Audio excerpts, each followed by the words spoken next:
he wants to say some words first. I just want to say how you all doing. That's good. How you all doing? Okay. We'd like to open up for questions. Where would we like to start? Okay, right here in the front, first row.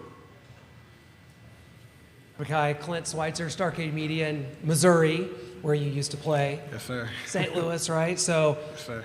you've been at LSU now. You transferred from Missouri. Just kind of what went into that decision for you? And now that you've been on hand and made an impact and looking at another big season, and you play the Tigers next year. So what's the transition been like from Missouri to LSU for you? Transition has been smooth, and the guys back in Missouri, we still had that love and bond. I just ran into them upstairs. It was all love, man. So I really enjoy seeing them. But, I'm happy to be at LSU. The transition has been smooth, and, I'm loving Baton Rouge. Can't complain. Second row on the left. Chris Farble in KSOU 81 FM. As you mentioned, you will be coming back to Mizzou this fall to play the Tigers for the first time as a member of LSU. I just want to ask, does that game being against your former team and right where you grew up, does that game have any extra meaning to you this fall? Definitely, I love to come back and play in front of my home crowd, just giving those family members the opportunity to come to a game that, they may not be able to make it down to in Baton Rouge. So I'm definitely going to need a lot of tickets for that game. And it's going to be fun seeing my old teammates and old coaches because I still have that bond and connection with those guys. Front row here on the right. Hi, AP Stedham, AP and Kelly, as we see at syndicated radio. Mekhi, what does this team have to do to get better defensively? A couple areas for you. To get better defensively, the team, we just have to really focus in on those small details and come together and watch a little more film together and do things of that nature. Naturally, we've gotten better getting guys in that transfer. We had some great players leave, but, I have full faith in the guys that we've brought into the program. A guy like Jordan Jefferson and Paris Shan and Omar Spates. Those guys have come in, put the work in, and I think they'll be phenomenal for us this year. Second row on the left.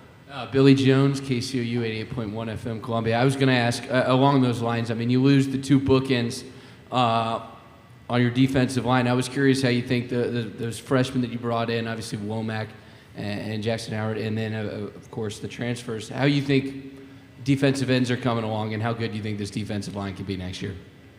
I think the defensive line can be, really good. Getting a guy like Mason Smith back, a guy that can wreck a game, and Savion Jones, this is his year to step up and, really put his impact on the LSU program. And Deshaun Womack and Jackson Howard, they've come in and been putting the work in. Those guys are working really hard. They're taking the coaching, and they're going to be really good for us this year. On the right, front row. Kyle Henderson, Bama Football on YouTube. Last year you played both Alabama and Georgia. Was there a distinction between the two teams? And do you feel that Georgia has surpassed Alabama in terms of being the pinnacle of college football? I wouldn't say there was a distinction between the two teams. There was two great offensive lines, two great quarterbacks, and two great coaches on both. Georgia, obviously the defending national champs, so, they have the trophy right now. But both programs are phenomenal, and we'll be looking forward to playing them this year. Left side, front row. When you make the transition from Missouri to LSU, a lot of people talk about the food being one of the big differences. Are you a gumbo guy? Do you have a place in Baton Rouge that you prefer? What's the food been like for you?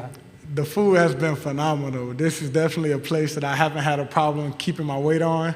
So, at first I didn't really vibe with the crawfish, but, I grew into it and, it's really good now. I'm not too much of a gumbo person, but a few spots, I like to eat, a spot called Raoul's. There's a spot called Gino's. They got some really good food down in Baton Rouge. We'll go on the left side, third row. Tyler Shaw with KBTX TV and College Station. Last year the team kind of ended the regular season on a sour note with that loss to A&M. So how much are you looking forward to playing them this year and kind of maybe, riding that ship? I'm looking forward to playing every game this year, but, we're keeping all our focus on week one, which is Florida State right now, because, if we want to get to that end goal, which is winning a national championship, we're going to have to take it week by week. So we have to keep all our focus on week one right now. What's the excitement level around Baton Rouge, and how might it differ from last year? You know, it's going to be very exciting this year. Just, you know, we have some of the best fans in the country. You know, they're going to come out, support, and we get some great players back. So it's going to be a phenomenal feeling in Baton Rouge. Left side, front row. Noah Groninger, Starcade Media. Just being at LSU down there in Baton Rouge, what sets that apart in the SEC? You know, a Saturday night in Death Valley, there's nothing like it. When you walk out the tunnel and there's 100,000 fans screaming, you know, that's a different atmosphere that, you know, a lot of stadiums don't necessarily get to experience week in, week out. And there's just an expectation and an aura when you're an LSU football player and you're stepping on that field that you got to give it all you got week in, week out. Right side, front row. AP Stedham, AP and Kelly, as we see it, syndicated radio. Mekhi, what do you think the difference will be with Harold moving inside, Harold Perkins? Harold Perkins is a great player, and he's going to be able to wreck a game no matter where he lines up on the field. He's great off the edge, but I've also watched him throughout the spring get better and better at playing more in the box. So I think he's going to be very effective for us no matter what spot he ends up playing in. Second row, left side. Chris Farble, KCOU 81 FM Columbia. And as you mentioned, Harold Perkins had a great freshman year last year, one of the best freshmen in all of America.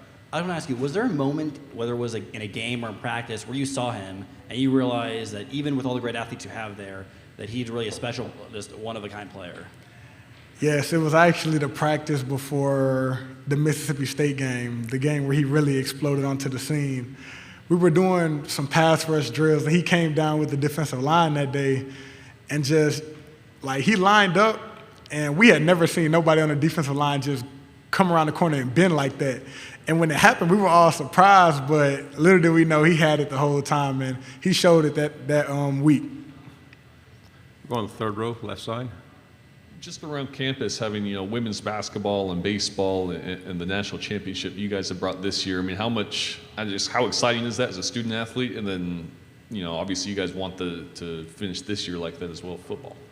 It's been very exciting with the other teams winning national championships, the women's basketball and the baseball. A guy like me, I'm not even a baseball fan, but I was tuned in to every single LSU baseball game, And we definitely want to experience and get that feeling that those guys are getting on campus and really bring more hype to LSU's campus. Okay, we'll stay on the left side. And then how close do you realistically feel like you guys are? I mean, do you feel like that year one and Brian Kelly really kind of laid a national championship trajectory for the squad? Definitely. The standard we talk about week in, week out is to win a national championship. That is the standard. But everyone has to understand that, it's not just going to take guys ranking us here or us believing in the hype. We're going to have to take it week by week, practice by practice, and truly put in the work to become a national championship team. We have time for one final question, right here in the front. Thank you very much for your time again. I have to keep my questions Bama related, so here comes another Alabama question. Yes, sir. You guys were able to beat Alabama last year in overtime. What do you remember about the emotions following that overtime victory? It was very exciting, to see the crowd rush the field. They had done it the previous week before, but it was nothing like that game. And just to see the excitement, on our quarterback's face and just on the team and the coach's face to get that win. It was a great bonding moment for us, and we're hoping to build on it this year. Mekhi, thank you very much. Appreciate it.